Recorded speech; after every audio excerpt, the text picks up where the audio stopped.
যে জিনিসটা জলেও ভাসে না আবার আগুনেও পড়ে যায় না, কি এমন জিনিস? কি এমন জিনিস তাহলে তোমাকেই বলতে হবে।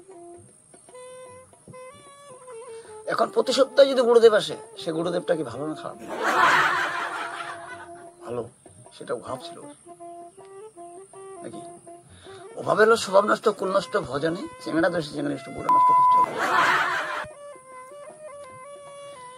তো এই কথাটার অর্থাৎ একটা থাকে, যখন প্রাণটা চলে যায়,